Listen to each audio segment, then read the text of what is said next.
안녕하세요. 막대 먹은 불효자식인 30대 후반 여자입니다. 저 말은 제가 아니고 저희 엄마가 제게 직접 악을 쓰며 한 말이에요. 근데 전 저 때 저 말을 듣고도 전혀 아무렇지 않았답니다. 물론 제가 처음부터 이렇게 못된 자식은 아니었습니다. 제가 왜 이렇게까지 됐는지를 말하려면 우선 특이한 저희 가족사부터 말씀을 드려야겠네요. 저는 80년대 중반 인천에서 태어났어요. 제 위로는 2살 많은 언니가 한 명 있었고요. 시대가 시대였던지라 저희 친할머니께선 남아 선호 사상이 강했다고 했습니다.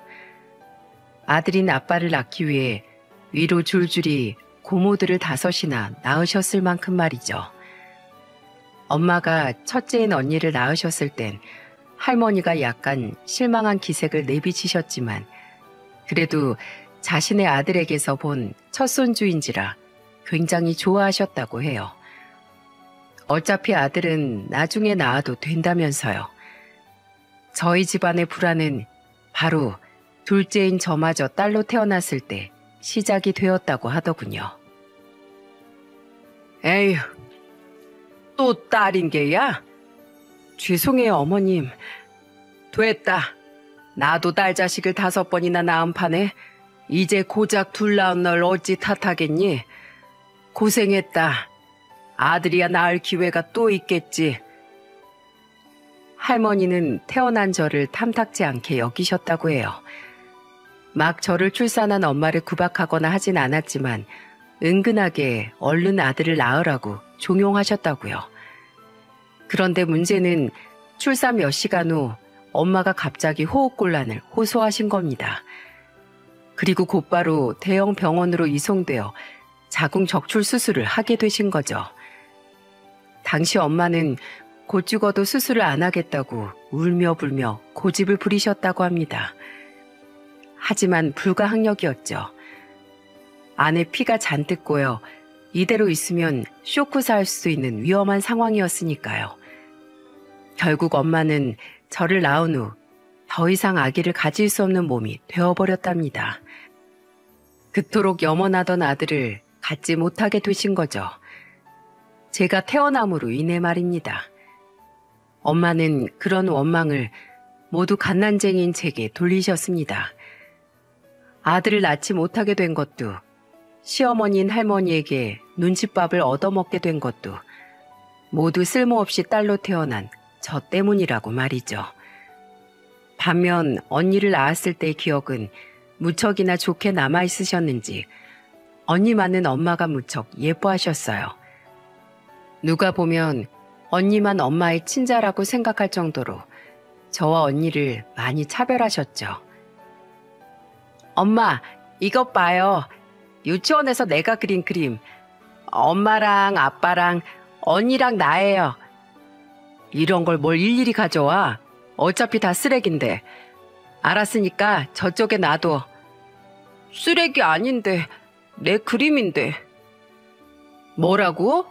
너 엄마 말이 지금 말대꾸하는 거야? 아니에요. 죄송해요.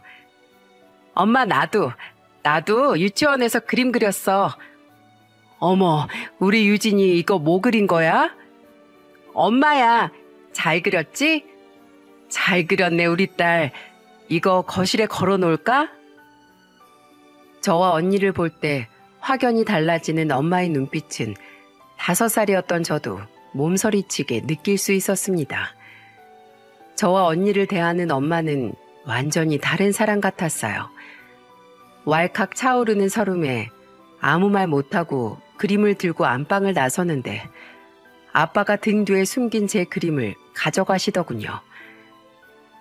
이야, 이거 우리 유리가 그린 거야? 우리 가족이네? 미안해 아빠. 내가 괜히 이런 걸 가져와서. 그게 무슨 소리야? 이 아빠 눈에는 이거 완전 작품인데? 나가서 팔아도 될 것 같아. 아빠가 고이고이 간직하고 있다가 나중에 박물관에 기증해야겠다. 유리 덕에 아빠가 체면 좀 서겠어. 정말? 이거 쓰레기 아니야? 엄마가 이런 거 뭐하러 가져왔냐고 나한테 막 화냈는데. 제가 울먹이자 아빠는 저를 꼭 안아주셨어요. 그리고는 제 귓가에 이렇게 말씀해 주셨습니다. 유리가 아빠한테 주는 건 뭐든 다 소중해. 하나도 버릴 것 없이 전부 아빠의 보물이야. 유리가 이 아빠의 제일 소중한 보물인 것처럼. 유독 엄마 때문에 서러웠던 날은 밤새 울다 아빠의 품에 안겨 잠들었던 것 같아요. 나중에 아빠에게 듣기를 저를 보면 고모들 생각이 나서 더욱 안타까웠다고 해요. 아빠는 고모들이 아들인 자신 때문에 할머니에게서 우선순위가 밀린 모습을 보고 자라 자식을 차별하는 것에 대한 심한 거부감이 있으셨다고 하더군요. 저는 아빠의 아픈 손가락이었던 거겠죠. 그리고 아이러니하게도 엄마의 심한 차별은 도리어 저에 대한 할머니의 동정심마저 자극하고 말았어요. 애미 너 아직도 애들 차별하면서 키우니? 심보 좀 곱게 써라. 네가 아들 못 낳게 된 걸 왜 애먼 어린애를 잡니? 그것도 네 뱃속에서 나온 자식인데.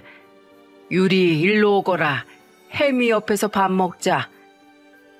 할머니는 엄마가 저를 왜 차별하는지 아셨던 터라 내심 저에게 부채감을 갖고 계셨다고 해요.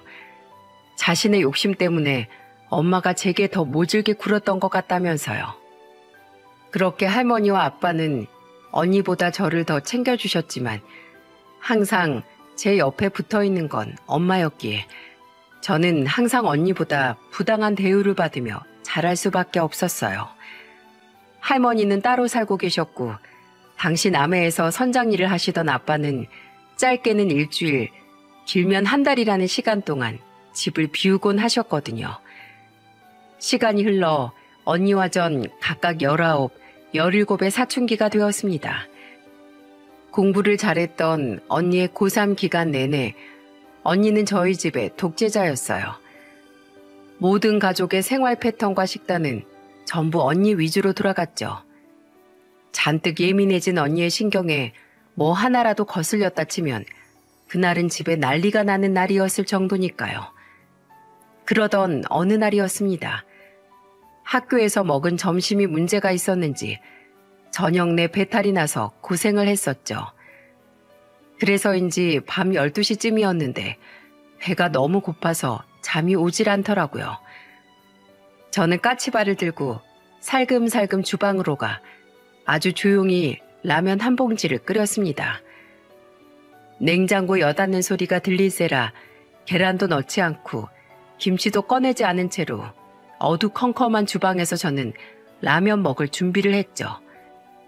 그렇게 면발을 집어들어 딱 한 젓가락을 입에 밀어 넣을 때였어요. 아이씨, 공부하는데 집중 안 되게 누가 라면 냄새를 풍기는 거야? 라면 냄새가 문틈을 타고 넘어갔는지 언니가 공부를 하다 말고 방문을 벌컥 열어젖히더군요.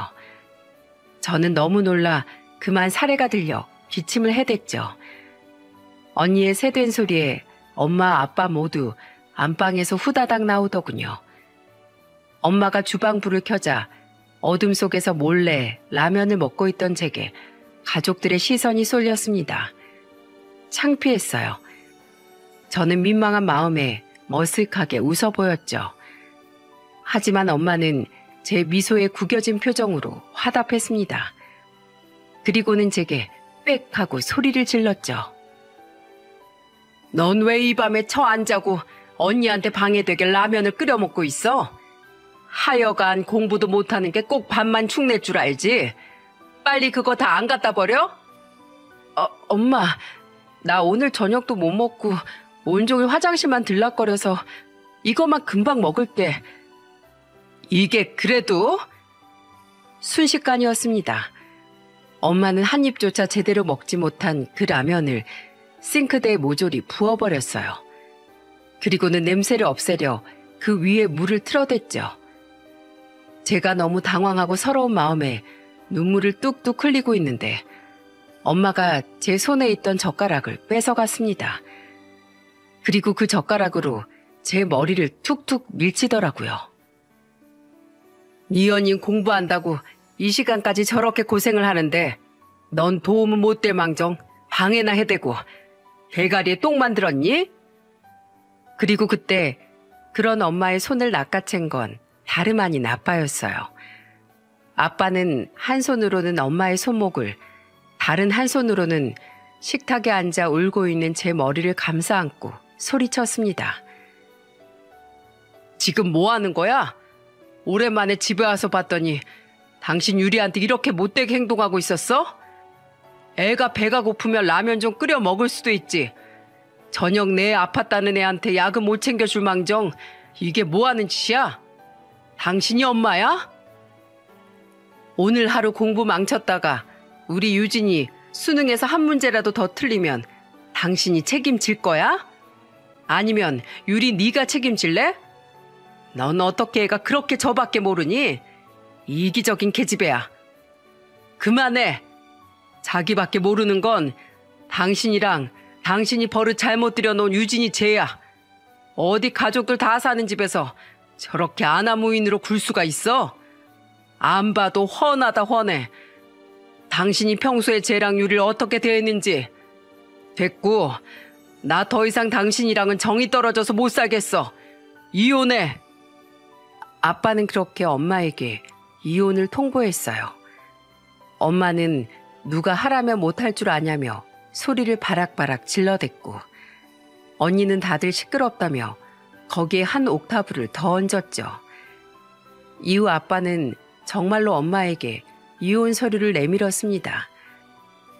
처음엔 엄마는 아빠가 정말로 이혼을 할 거라고는 생각 못했는지 적반하장으로 이혼하자며 소리를 질렀지만 아빠가 정말로 이혼 서류를 작성해 내밀자 태도를 싹 바꾸더라고요.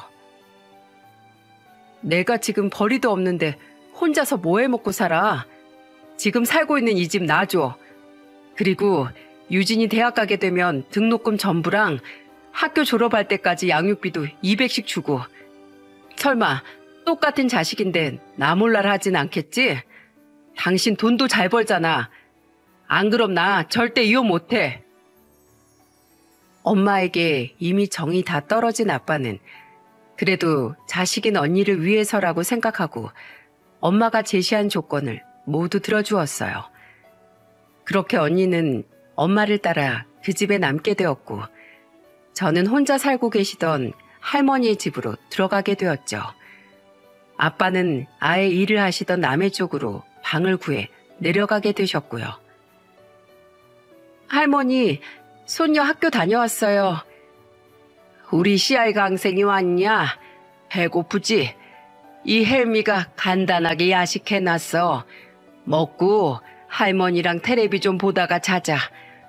유리 네가 집에 있으니까 이 헬미가 사는 맛이 난다. 눈칫밥만 먹던 집과는 달리 할머니는 저를 진심으로 아껴주었어요. 저는 그렇게 엄마가 없는 새로운 환경에서 행복하게 사춘기를 마무리했습니다. 솔직히 엄마와 사이좋게 잘 지내는 친구들을 보면 부럽기도 했지만 그깟 부러움쯤은 금세 훌을 털어버릴 수 있었어요. 제겐 할머니와 아빠가 있었으니까요. 아빠에게 듣기로 언니는 1년간의 재수 끝에 서울의 명문대에 진학했다고 했습니다. 그리고 저는 1년 뒤 현역으로 서울외곽대학의 시각디자인과에 입학할 수 있었어요. 아빠의 강력한 권유로 입시 미술을 준비했었거든요. 엄마와 함께 살 땐 엄마가 무서워 차마 얘기하지 못했었지만 저도 미술을 전공하고 싶어 했었고요. 이후 저는 33살에 회사에서 만난 남편과 결혼을 했어요. 비록 직원이 30여 명밖에 안 되는 작은 회사였지만 한창 디자인으로 뜨던 회사였던지라 직원들의 열정과 팀워크가 남달랐었거든요. 회사 일에 열심히 매달리다 눈이 맞았던 거죠. 신혼여행을 다녀온 우리는 신혼집을 할머니 댁 근처로 구해 이사를 했습니다. 아빠가 하나 남은 자식에게 뭐라도 해주고 싶다며 34평짜리 아파트를 한 채 사주셨거든요. 여긴 서울만큼 땅값이 비싼 곳은 아니라서요. 게다가 점점 연로해지시는 할머니가 걱정된다고 말하자 남편이 먼저 할머니 댁 근처로 가자고 흔쾌히 제안해 주기도 했고요. 결혼한 지 얼마 되지 않아 저는 임신을 했고 딸 서윤이를 낳게 되었습니다.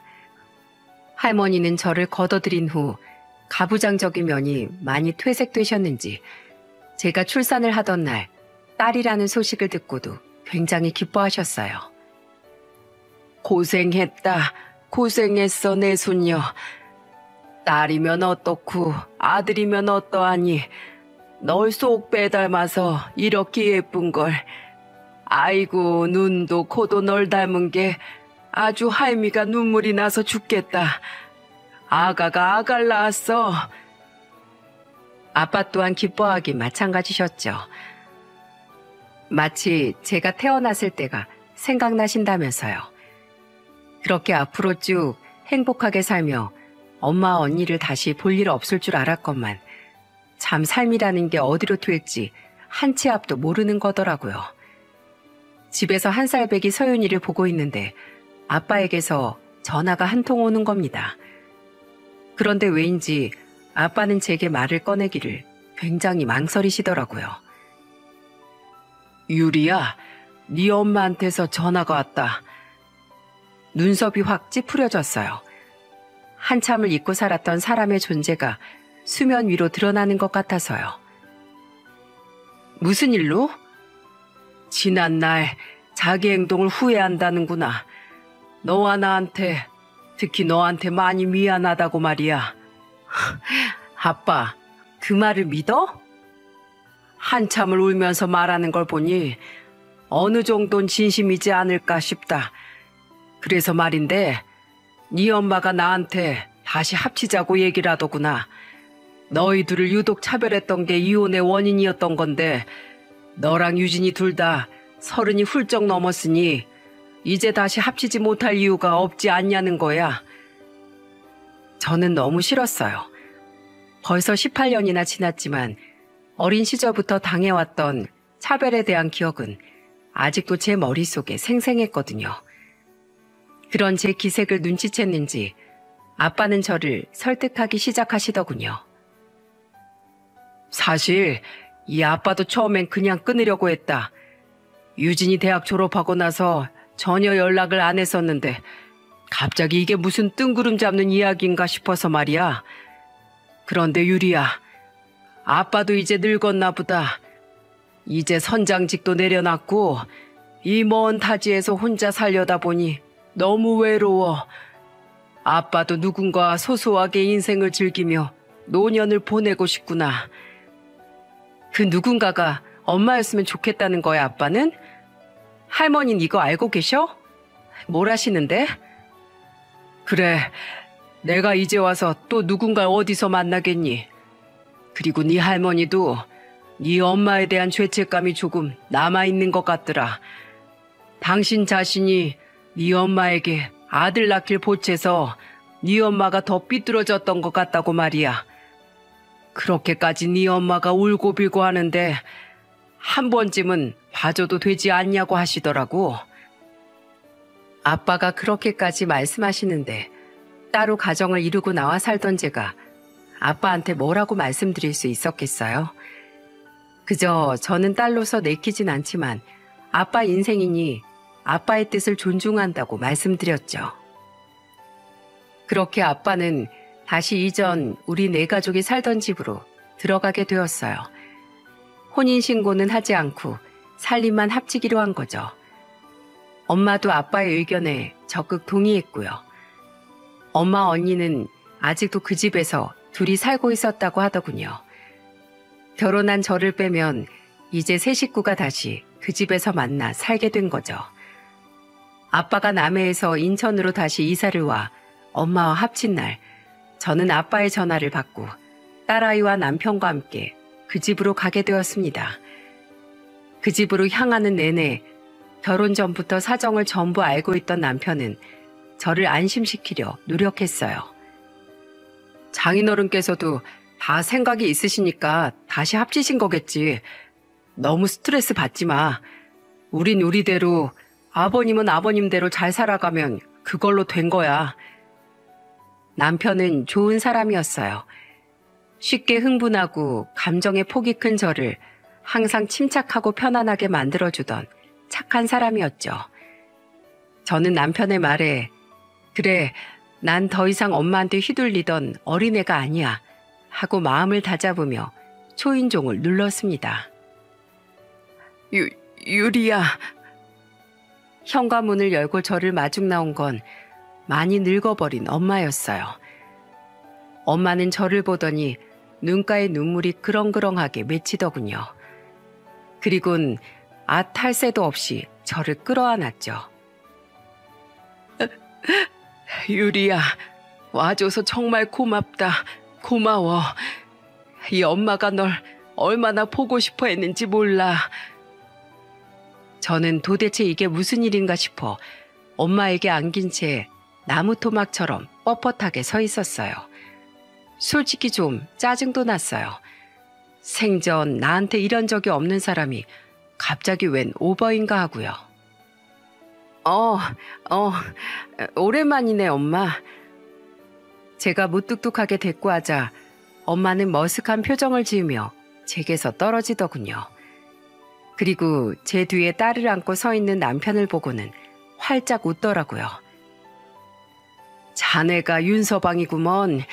내 사위, 이 애가 내 손녀고. 아이고 예뻐라. 잘 왔네. 어서 들어와 어서. 뒤늦게 집으로 들어가니 아빠 언니가 이미 식탁에 앉아 우리를 기다리고 있더라고요. 언니는 어색하게 웃으며 우리를 반겼죠. 아빠는 우리를 향해 웃으며 손짓하시더군요. 어서 와서 앉거라. 유리 넌 고등학교 때 이후로 유진이 처음 보지? 유진이 얘가 어릴 때부터 공부를 그렇게 잘하더니 그 유명한 대기업에 입사를 했단다. 지금 벌써 직급이 과장이란다. 대단하지 않니? 대단하긴요, 아빠. 유린이 회사도 중소기업 중엔 꽤 알아주던데요, 뭐. 너도 고생 많았겠다. 학교 다닐 땐 그렇게 공부랑 담 쌓고 살았는데 너 어떻게 대학엔 갔나 보네? 아빠는 언니를 축혀 세워주었고 언니는 저를 매기는 건지 칭찬하는 건지 모를 말을 싱긋 웃으며 내뱉더군요. 엄마는 어떤지 몰라도 언니는 여전하다 싶어 저도 웃으며 화답해 주었죠. 언니도 재수 없는 건 여전하네. 원래 잘난 사람들이 재수도 없잖아. 언니 잘난 사람 맞네. 맞아. 언니의 얼굴이 살짝 구겨졌지만 저는 낯빛 하나 바꾸지 않고 식탁에 자리했습니다. 엄마는 싸해진 분위기를 풀어보려 재빨리 화제를 바꿨어요. 우리 가족 이렇게 다 모인 게 대체 얼마만이니? 게다가 유진이는 아직 결혼도 안 했는데 유리 네가 먼저 결혼도 하고 이렇게 아이도 낳았구나. 장하다 장해. 유리야, 엄마가 예전에 너한테 많이 서운하게 굴어서 미안해. 너랑 떨어져서 살고 나서야 엄마 깨달았어. 너도 내 소중한 자식이었다는 걸 말이야. 얼마나 오랫동안 후회 속에 살았나 모른다. 차마 염치가 없어서 너한테 연락조차 하지 못했어. 이렇게 먼저 찾아와줘서 정말 고맙다. 엄마가 이제 잘할게. 우리 이번엔 정말 사이좋게 지내보자꾸나. 난 괜찮으니까 아빠랑만 잘 지내. 기왕 다시 합친 거 이제 싸우지 말고. 퉁명스럽게 말을 마치고 눈앞에 놓인 미역국을 한술 뜨는데 저도 모르게 코끝이 찡해지더군요. 제 국그릇에 소고기가 가득했거든요. 항상 국이나 찌개에 있는 고기들은 전부 언니에게만 가기 일쑤였는데요. 처음으로 엄마가 제게 언니와 차별 없이 퍼준 그 고기들이 엄마의 구구절절한 말보다도 더 강하게 제 마음을 움직이더라고요. 시간이 흘러 제 딸 소윤이는 어느덧 3살이 되었습니다. 연로하신 할머니도 아직 정정하셨고 아빠 엄마도 별탈 없이 지내시는 듯 했어요. 저와 남편은 서윤이를 데리고 가끔씩 친정으로 놀러 가기도 했죠. 엄마는 정말로 지난날을 반성한 건지 제게 잘해주려 많이 노력하는 듯 보였어요. 남편과 제 딸에게도 우리 사위, 우리 손녀 하며 무척 잘해주었고요. 그러던 어느 날 저는 아빠에게서 전화를 한 통 받았어요. 주말에 시간 되면 저녁 식사를 하러 오라는 연락이었죠. 유진이가 결혼을 하겠다는구나. 그것도 신랑 될 사람 직업이 글쎄 변호사래. 네 엄만 지금 네 할머니며 고모들한테 죄다 전화 걸어서 자랑하고 난리가 났다. 누가 보면 유진이가 변호사라도 된 줄 알겠어. 다음 주 주말 저녁에 인사하러 온다니까 너희도 와서 함께 얼굴 보면 좋겠구나. 그리고 약속된 날 저와 남편은 나름대로 단정한 옷을 꺼내 입고 친정으로 향했습니다. 예비 형부는 무척 멀끔한 사람이었어요. 비싸고 단정해 보이는 정장에 정장만큼 단정하고 깔끔한 외모를 가진 사람이었죠. 식사 내내 엄마의 입은 찢어지기 일보 직전이었고요. 아이고, 우리 사위 먼 길 왔는데 술 한잔 해야지. 기다려봐. 어디 보자.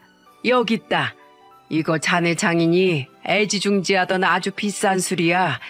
20년 된 인삼주라고. 엄마는 이제 첫인사를 온 예비 형부에게 벌써 우리 사위 하며 너스레를 떨더군요. 언니는 옆에서 해벌쭉 웃고만 있었고요. 식사 자리가 마무리되자 엄마는 거실에 상을 펴고 술자리를 벌였습니다. 진열장에서 자기 몸통만한 인삼주통을 꺼내서 말이죠. 저는 아이를 보느라 술은 마시지 못하고 그저 웃으며 대화에 적당히 장단을 맞췄어요. 아빠는 저를 제외한 가족들에게 전부 술을 한 잔씩 따라주었습니다. 자, 오늘의 주인공 우리 민욱은 한 잔 받고, 우리 큰딸, 우리 아내도 한 잔 받고, 우리 귀한 둘째 사위 윤서방은 아주 넘치게 한 잔 받고. 여보, 아빠가 마지막으로 남편에게 술을 따라주려던 그 순간이었어요. 엄마가 아빠의 팔을 갑자기 팍 치며 술을 따르지 못하게 막는 겁니다. 갑자기 분위기에 정적이 흘렀어요. 아빠는 의아한 듯 엄마를 보며 물었죠. 뭐야? 당신 왜 그래? 아니, 아이고, 우리 윤서방은 이따 운전해서 유리랑 서윤이랑 집에 가야지. 술을 주면 어떡해? 우리 자고 가도 되는데? 얘는 그래도 내 집에서 자야 편한 거야.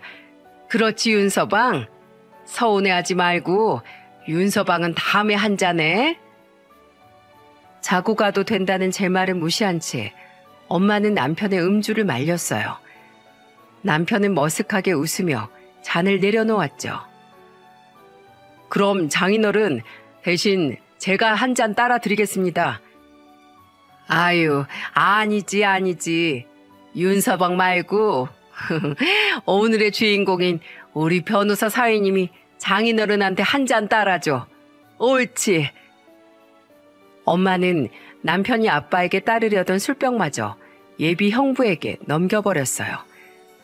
그 모습을 보는데 뭘 저렇게까지 할 일인가 싶어 기분이 좀 나빴습니다. 술이야 남편이 따른 다음에 예비 형부가 또 따라드려도 되는 건데요. 그래도 제가 엄마에 대해 가지고 있는 편견 때문에 괜히 고깝게 보는 건가 싶어 저는 후하고 숨을 내뱉었습니다. 하지만 오랜만에 마신 술에 엄마는 빠르게 취해갔고 이내 혀가 반토막이 나기 시작했어요. 그리고 엄마의 남편에 대한 무례는 점점 더 심해지기 시작했죠. 저기 저 뭐냐? 야, 중소기업 윤서방 너 말이야. 너 가서 물 좀 가져와봐. 엄마, 지금 뭐 하는 거야? 저는 엄마를 보며 큰 소리를 냈지만 남편은 상 아래로 제 손을 지그시 잡더군요. 그리곤 군말 없이 주방에서 물을 떠 엄마에게 가져다 드리지 뭡니까? 속이 부글부글 끓었지만 남편은 제 귀에 대고 아주 작은 소리로 속삭였어요. 장모님 많이 취하셨잖아. 난 괜찮아. 하지만 엄마의 행동은 점점 더 심해졌습니다. 엄마는 옆에 나란히 앉은 남편과 예비 형부에게 갑자기 삿대질을 하더라고요. 야, 중소기업 사위. 너 주제 파악이 안 돼? 내가 내 남편한테 좀 잘 보이려고 사위 대접 좀 해줬기로 써니? 어딜 감히 우리 귀한 변호사 사위 옆에서 겸상을 해? 서로 대화 중이던 남편과 예비 형부는 무척이나 당황한 표정이었어요. 결국 보다 못한 아빠가 호통을 쳤고 술자리는 그대로 마무리됐죠. 그만해, 그만. 손님 앞에서 이게 무슨 추태야? 민우군, 미안하게 됐네. 이 사람이 많이 취했어. 오늘 이 추태는 내가 나중에 다시 사과함세. 아닙니다. 괜찮습니다. 예비 형부의 얼굴은 굉장히 딱딱하게 굳어있더군요. 언니는 계속해서 예비 형부의 눈치를 살피며 엄마를 째려보았죠. 그렇게 우리는 모두 예비 형부를 배웅하기 위해 1층으로 내려왔습니다. 저 또한 잠든 딸을 방에 잠시 눕혀두고 함께했죠. 예비 형부는 택시를 부르려는 것 같았어요. 혹시 이렇게 술을 마시게 될지도 몰라 일부러 차를 두고 왔다고 하더군요. 그 말을 들은 엄마는 손을 번쩍 들더니 또다시 제 남편에게 삿대질을 하는 게 아니겠어요? 택시는 무슨 택시? 여기 공짜 몸종이 있는데? 어이, 이보게, 뭐하나? 내가 자네 이러라고 술 못 마시게 한 거야? 귀하신 손님이 왔는데 수준이 한참이나 낮은 자네가 알아서 모셔다 드려야지. 헤헤, 우리 변호사 사위, 이놈 차 타고 가. 야, 귀한 손님이니까 서울에 있는 데까지 잘 모셔다 드려. 알았어? 잠시 표정이 굳었던 남편은 분노로 이글거리는 제 눈을 보더니 제게 애써 씩 웃어 보이더군요. 그리고는 한숨을 푹 쉬고 바로 옆에 있는 자기 차로 가 차 문을 열더라고요. 당신 지금 뭐 하는 거야? 우선 시간이 늦었으니까 예비 형님 서울에 모셔다 드리고 올게. 장모님 말씀처럼 난 술 안 먹었으니까. 아닙니다. 그러지 마세요, 남수 씨. 저는 그냥 택시 타고 가겠습니다. 예비 형부는 두 손을 다급하게 내저었습니다. 옆에서 언니는 예비 형부를 부추겼고요. 그냥 타고 가. 굳이 자기가 데려다 준다는데 그걸 왜 거절해? 괜찮아. 어차피 유리쟤 완전 내 밑이라 지 남편한테 저래도 찍소리 못해. 언니의 말에 저는 마지막으로 겨우 붙잡고 있던 이성의 끈을 놓아버리고 말았죠. 저는 성큼성큼 다가가 남편을 차에서 끌어내렸어요. 내려! 남편은 당황한 표정으로 차에서 내렸고 저는 그 길로 언니의 뺨을 후려 갈겨버렸습니다. 아! 야! 너 미쳤어? 언니는 황당한 표정으로 저를 쳐다봤고 저는 그런 언니에게 누나를 불아렸어요. 그럼 내가 안 미치게 생겼니? 어디 별 꼴 같지 않은 게 내 남편을 무시하는데 누가 네 밑이야? 네가 어릴 때나 엄마 품에서 응석 부렸지. 지금도 엄마가 널 지켜줄 것 같아? 뭘 째려봐. 확 한 대 더 맞을래? 그리고 그 꼴을 지켜보던 아빠가 한 소리 하려는데 아빠보다 먼저 엄마가 소리를 빽 지르더군요. 야, 김유리, 너 지금 어디다 손을 대? 감히 내 귀한 딸 얼굴에 손을 올려? 건방진 게 낳아주는 애도 모르고 한참 만에 다시 만났더니 아주 싹수가 더 노래졌어. 야, 내가 네 아빠 돈만 아니었어도 아주 네 머리통을 싹싹 밀어놨어. 어디 자식도 꼴랑 딸년 하나 낳은 주제에 유세는? 너도 나처럼 다음엔 자궁이나 확 다 드러내버려라. 내 인생만 망하게 하지 말고 네 인생도 망해버리라고, 이 우라질년. 엄마의 엄청난 폭언에 다들 술이 번쩍 깨는 표정이더군요. 저는 뒤통수에 망치라도 한 대 맞은 듯 머리가 멍해졌고요. 그리고 그때 더 깜짝 놀랄 일이 벌어졌습니다. 아! 여보! 인연이 뚫린 입이라고 말이면 다인 줄 알아? 바로 아빠가 폭주하던 엄마의 뺨을 내리쳐버린 거예요. 아빠도 저만큼 엄마의 말에 충격을 받았는지 엄마를 때린 손을 벌벌 떨며 눈물을 흘리시더군요. 그렇지. 사람 본성이 그렇게 쉽게 변할 리가 없지. 이 나쁜 년.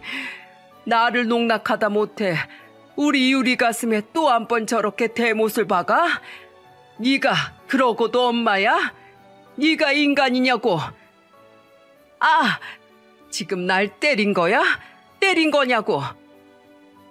아빠가 눈물을 흘리거나 말거나 술에 취한 엄마는 계속해서 길길이 날뛰었고 결국 우린 경찰을 불러야만 했습니다. 엄마가 도무지 진정이 되질 않았거든요.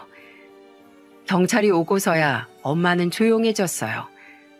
우리는 그 사이 예비 형부를 먼저 집으로 돌려보냈습니다. 언니는 울상을 지으며 예비 형부의 뒤를 쫄래쫄래 쫓아가더군요. 경찰은 엄마가 집에 들어가는 것을 볼 때까지 우리를 따라왔고 집에 들어간 엄마는 방 안에 드러눕더니 코를 드르렁대며 골아 떨어졌습니다. 그제야 저는 소파에 털썩 주저앉았어요. 진이 다 빠지더군요. 남편은 그런 제 어깨를 옆에서 토닥여 주었고 아빠는 두 손으로 얼굴을 감싸 주었습니다. 내가 저 여자 연기에 깜빡 속았다. 내가 어리석었어. 미안하다 유리야. 미안하네 윤서방. 나 때문에 괜히 겪지 않아도 될 일을 겪었어. 아닙니다 장인어른. 전 괜찮습니다. 울지 마세요. 내버려둬. 아빠는 저렇게 좀 혼나도 돼. 그러니까 내가 그때 뭘 했어? 다시 엄마랑 재결합하지 말랬지. 내 말 무시하고 한 번만 아빠 말 믿어달라더니 이게 뭐야. 난 그렇다 치고 엄한 이 사람까지 왜 저런 치욕을 겪어야 되냐고. 아빠 바보야? 엄마랑 몇 년을 살았었는데 저걸 눈치를 못 채? 내가 미쳐 정말. 속이 상했습니다.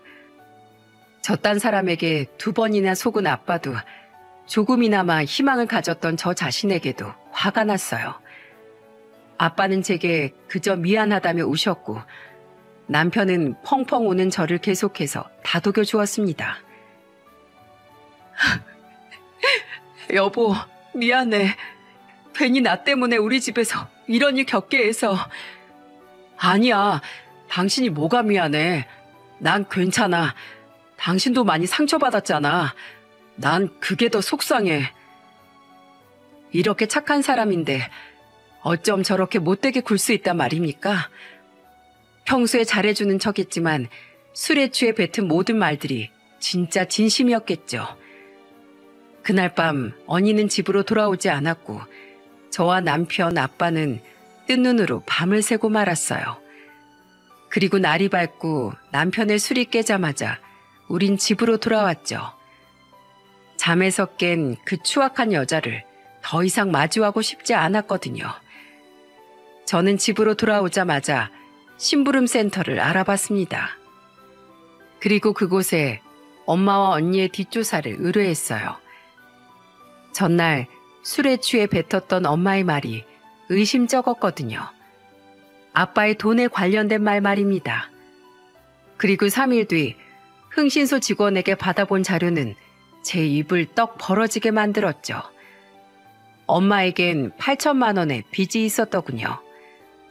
언니가 대학을 졸업한 후 아빠에게서 받던 양육비 지원이 끊기자 엄마는 다짜고짜 대출부터 받았던 모양이에요.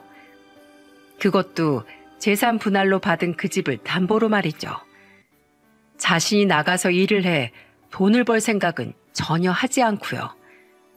게다가 언니는 취업을 한 뒤에도 집에 생활비를 전혀 가져다 주지 않았다네요. 참 배은망덕한 인간 아닙니까?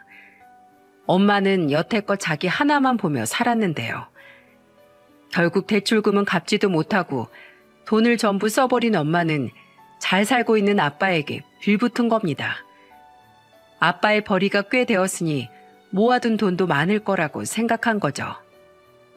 그렇게 하루하루 납작 엎드려 살아가다 언니가 선을 통해 변호사인 예비 형부를 만나게 되었고 엄마는 이번엔 그 남자에게 빈대붙을 생각을 했답니다. 돈 잘 버는 변호사니 장모인 자기에게 어느 정도 도움을 주지 않겠나 싶어서요. 그리고 생각보다 별로 모아놓은 돈이 없던 아빠와는 아빠의 돈이 다 떨어졌을 때 다시 황혼 이혼을 하려 했다네요. 그걸 또 자랑이라고 자기 주변인들에게 떠들고 다녀서 알아내기가 여간 쉬운 게 아니었답니다. 아마 이거 사기죄로 신고하면 증언해 줄 사람이 수두룩 빽빽할 거라고요. 마음 같아선 당장 이 자료들을 가지고 엄마를 신고해버리고 싶었지만 아빠가 받을 상처가 너무나도 걱정되었어요. 그래도 모르고 있는 것보단 아시는 게 엄마를 빨리 떼어낼 수 있는 방법인 것 같아 저는 결국 아빠에게 이 모든 사실을 알리게 되었죠. 아빠는 그날 이후 엄마를 피해 할머니의 집에서 지내고 있었거든요. 하지만 아빠는 생각보다 덤덤하게 반응을 하셨어요. 괜찮다. 이미 그때 네 엄마가 술에 취해서 한 말 듣고 어느 정도는 예상했어. 너 결혼할 때 모아둔 돈 거의 대부분을 네 집 사는데 보태준 게 얼마나 다행이냐. 그리고 아빠 이미 마음 정리 다 했다. 이제 정말 마지막 남은 정마저 사라졌어. 다행히 혼인신고를 하지 않고 살았으니 그 번거로운 이혼 절차를 다시 밟을 필요는 없겠구나. 저는 아빠의 말에 안심하곤 본격적으로 복수를 준비하기 시작했어요. 제 눈에 눈물 낸 거로도 모자라 제 남편 그리고 저희 아빠에게까지 상처를 준 엄마를 도저히 용서할 수 없었어요. 예전에는 더 이상 엄마로 생각하지 않기로 했다면 이제는 제 안에서 아예 철천지 원수가 되어버린 거죠. 저는 심부름센터에서 함께 알아낸 예비 형부의 번호로 연락을 해 엄마 언니의 정체를 모두 까발렸습니다. 그동안 얌전을 떨었던 언니의 본 모습과 이혼한 아빠를 찾아 빌붙고 예비 형부에게로 갈아타려 했던 엄마의 실체를 말이죠. 알려주셔서 감사합니다. 안 그래도 저 이미 파혼 통보했거든요. 저는 피해자에 해당하진 않지만 혹시 유리 씨가 모친을 사기죄로 고소하려고 한다면 저한테 언제든 자문 구하셔도 괜찮습니다.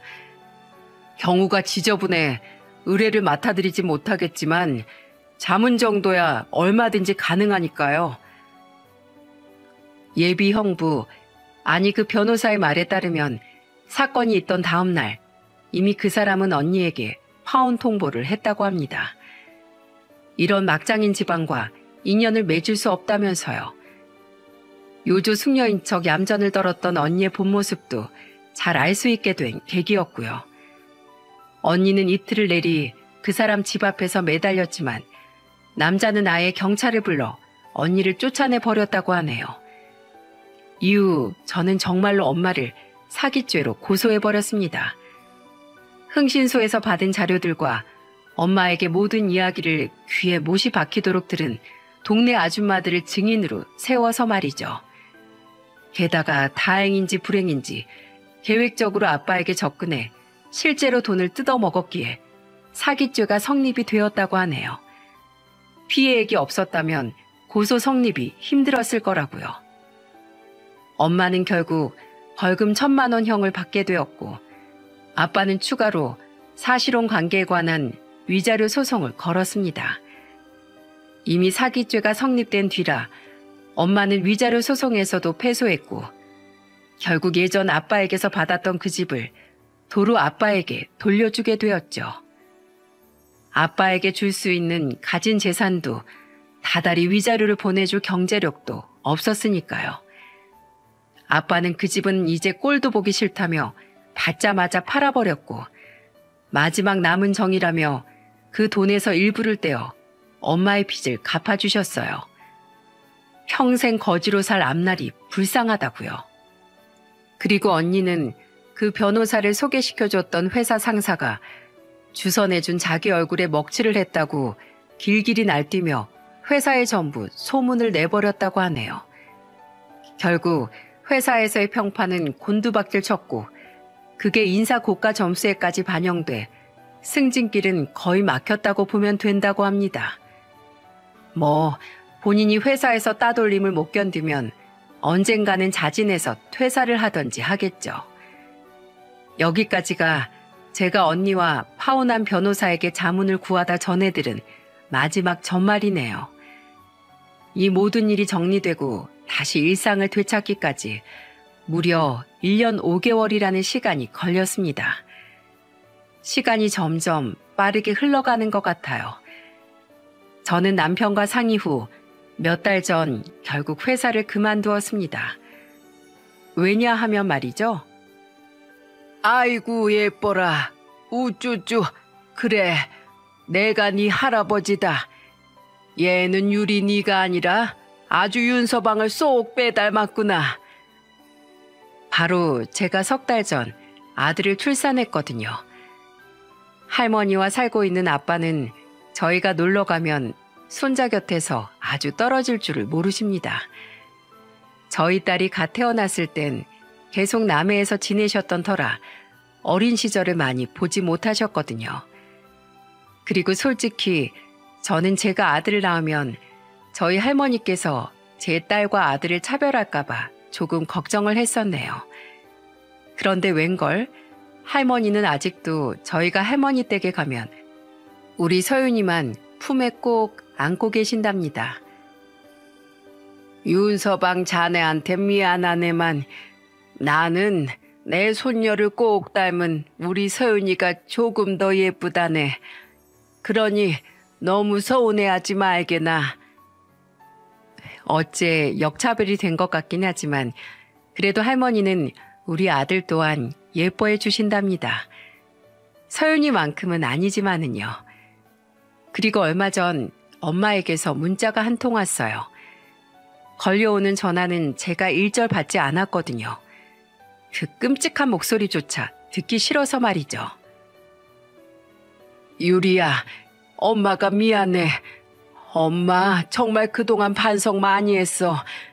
이번엔 정말이야. 너 아들 낳았다며? 네 아빠 메신저 프로필 사진에서 봤다. 엄마 지금 고시원에서 잠시 지내고 있어. 유진이 그 망할년이 저 혼자 집을 구해 나가서는 나 때문에 자기 인생 망쳤다면서 나는 자기 집에 들이지도 않더구나.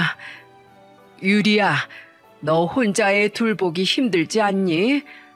엄마가 너희 집 가서 애들을 좀 봐주면 어떨까? 엄마 좋다는 게 뭐니? 돈은 100만 원만 받으마. 2명에 그 정도면 싼 거야. 이제라도 너와 다시 진정한 모녀지간의 정을 쌓고 싶다. 보면 연락다오. 사랑하는 엄마가. 정말 마지막 문구를 보는데 토악질이 다 나오더군요. 한 번 속지 2번 속겠습니까? 정말 뻔뻔도 저런 뻔뻔이 있을 수가 없었어요. 저는 문자 한 통을 남기고는 그대로 번호를 차단해버렸습니다.